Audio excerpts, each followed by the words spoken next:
Hi friends, ಎಲ್ಲರಿಗೂ ನಮಸ್ಕಾರ. ಈ ಒಂದು ವಿಡಿಯೋದಲ್ಲಿ ಮಹಿಳೆಯರು ಆಧಾರ್ ಕಾರ್ಡನ್ನು ಹಿಡಿದು ಬಸ್ನಲ್ಲಿ ಪ್ರಯಾಣ ಮಾಡ್ತಾಯಿದ್ರು.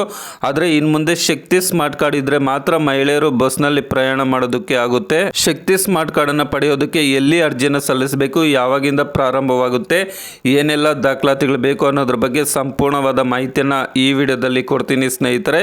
ಹಾಗಾಗಿ ಎಲ್ಲೂ ಸ್ಕಿಪ್ ಮಾಡದೆ ಕೊನೆವರೆಗೂ ನೋಡಿ. ಅದೇ ರೀತಿಯಾಗಿ ಯಾರೆಲ್ಲ ಇಲ್ಲಿವರೆಗೂ ನಮ್ಮ ಯೂಟ್ಯೂಬ್ ಚಾನಲ್ಗೆ ಸಬ್ಸ್ಕ್ರೈಬ್ ಮಾಡ್ಕೊಂಡಿಲ್ವೋ ಅಂಥವರು ಈ ಕೂಡಲೇ ಸಬ್ಸ್ಕ್ರೈಬ್ ಮಾಡ್ಕೊಳ್ಳಿ ಸ್ನೇಹಿತರೆ. ಇನ್ನು ರಾಜ್ಯದಲ್ಲಿ ಕಾಂಗ್ರೆಸ್ ಸರ್ಕಾರ ಅಧಿಕಾರಕ್ಕೆ ಬಂದು 2 ವರ್ಷ ಆಗಿದೆ. ಆದರೂ ಸಹ ಈ ಒಂದು ಶಕ್ತಿ ಸ್ಮಾರ್ಟ್ ಕಾರ್ಡನ್ನು ಬಿಟ್ಟಿಲ್ಲ. ಸೊ ಈಗ ಯಾಕೆ ಈ ಒಂದು ಶಕ್ತಿ ಸ್ಮಾರ್ಟ್ ಕಾರ್ಡನ್ನು ಬಿಡ್ತಾ ಇದ್ದಾರಪ್ಪ ಅಂತ ಅಂದರೆ, ಹೊರ ರಾಜ್ಯದಲ್ಲಿ ಇರ್ತಕ್ಕಂಥವರು ತಮ್ಮ ಆಧಾರ್ ಕಾರ್ಡನ್ನು ಎಡಿಟ್ ಮಾಡಿಕೊಂಡು ಕರ್ನಾಟಕ ರಾಜ್ಯದಲ್ಲಿ ಉಚಿತವಾಗಿ ಬಸ್ ಪ್ರಯಾಣ ಮಾಡ್ತಾ ಇದ್ದಾರೆ. ಹಾಗಾಗಿ ಈ ಒಂದು ಸಮಸ್ಯೆಯನ್ನು ತಡೆಗಟ್ಟಬೇಕು ಅನ್ನೋ ಉದ್ದೇಶದಿಂದ ರಾಜ್ಯ ಸರ್ಕಾರ ಈ ಒಂದು ಶಕ್ತಿ ಸ್ಮಾರ್ಟ್ ಕಾರ್ಡನ್ನು ಬಿಡ್ತಾ ಇದ್ದಾರೆ. ಸೊ ಈ ಯೋಜನೆ ಮುಖಾಂತರ ಮಹಿಳೆಯರು ಇನ್ನು ಮುಂದೆ ಶಕ್ತಿ ಸ್ಮಾರ್ಟ್ ಕಾರ್ಡನ್ನು ತೋರಿಸಿ ಬಸ್ನಲ್ಲಿ ಪ್ರಯಾಣ ಮಾಡಬೇಕಾಗುತ್ತೆ.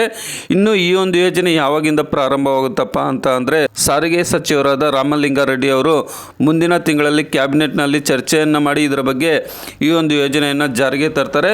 ಇನ್ನು ಶಕ್ತಿ ಸ್ಮಾರ್ಟ್ ಕಾರ್ಡನ್ನು ಎಲ್ಲಿ ಪಡಿಬೋದಪ್ಪ ಅಂತ ಅಂದರೆ, ಸೇವಾ ಸಿಂಧು ಪೋರ್ಟಲ್ ಮುಖಾಂತರ ಅರ್ಜಿಯನ್ನು ಸಲ್ಲಿಸಿ ನಾವು ಶಕ್ತಿ ಸ್ಮಾರ್ಟ್ ಕಾರ್ಡನ್ನು ಪಡ್ಕೋಬೋದು. ನಮ್ಮ ಹತ್ತಿರದಲ್ಲಿರ್ತಕ್ಕಂಥ ಗ್ರಾಮ 1, ಬೆಂಗಳೂರು 1, ಕರ್ನಾಟಕ 1 ಕೇಂದ್ರದಲ್ಲೂ ಸಹ ಅರ್ಜಿಯನ್ನು ಸಲ್ಲಿಸ್ಬೋದು. ಅದೇ ರೀತಿಯಾಗಿ ನಮ್ಮ ಹತ್ತಿರದಲ್ಲಿರ್ತಕ್ಕಂಥ ಬಸ್ ಡಿಪೋಗಳಲ್ಲೂ ಸಹ ಅರ್ಜಿಯನ್ನು ಸಲ್ಲಿಸಿ ಒಂದು ಶಕ್ತಿ ಸ್ಮಾರ್ಟ್ ಕಾರ್ಡನ್ನು ಪಡ್ಕೋಬೋದು. ಇನ್ನು ಅರ್ಜಿ ಸಲ್ಲಿಸೋದಕ್ಕೆ ಏನೆಲ್ಲ ದಾಖಲಾತಿಗಳು ಬೇಕಾಗುತ್ತಪ್ಪ ಅಂತ ಅಂದರೆ, ನಿಮ್ಮದು ಆಧಾರ್ ಕಾರ್ಡು, ರೇಷನ್ ಕಾರ್ಡು, ಒಂದು ಫೋಟೋ ಇದ್ದರೆ ಈ ಒಂದು ಶಕ್ತಿ ಸ್ಮಾರ್ಟ್ ಕಾರ್ಡ್ಗೆ ಅರ್ಜಿಯನ್ನು ಸಲ್ಲಿಸಿ ಈ ಒಂದು ಕಾರ್ಡನ್ನು ಪಡ್ಕೋಬೋದು.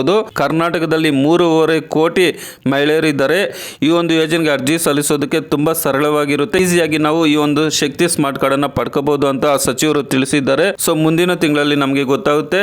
ಸೊ ಈ ಒಂದು ಯೋಜನೆಗೆ ಎಷ್ಟು ಬಜೆಟ್ ಅನ್ನು ಮೀಸಲಿಟ್ಟಿದ್ದಾರೆ, ಯಾವಾಗಿಂದ ಅರ್ಜಿ ಬಿಡುಗಡೆ ಮಾಡ್ತಾರೆ, ಯಾವ ರೀತಿ ನಾವು ಕಾರ್ಡನ್ನು ಪಡ್ಕೊಳ್ಳೋದು ಅಂತ ಹೇಳ್ಬಿಟ್ಟು ಸಚಿವ ಸಂಪುಟ ಚರ್ಚೆಯ ನಂತರ ನಮಗೆ ಗೊತ್ತಾಗುತ್ತೆ ಸ್ನೇಹಿತರೆ. ಸೊ ಅರ್ಜಿ ಬಿಟ್ಟ ತಕ್ಷಣ ಯಾವ ರೀತಿ ಅರ್ಜಿಯನ್ನು ಸಲ್ಲಿಸ್ಬೋದು, ಯಾವ ರೀತಿ ಕಾರ್ಡನ್ನು ಪಡ್ಕೊಳ್ಳೋದು ಅಂತ ತಿಳಿಸ್ತೀನಿ.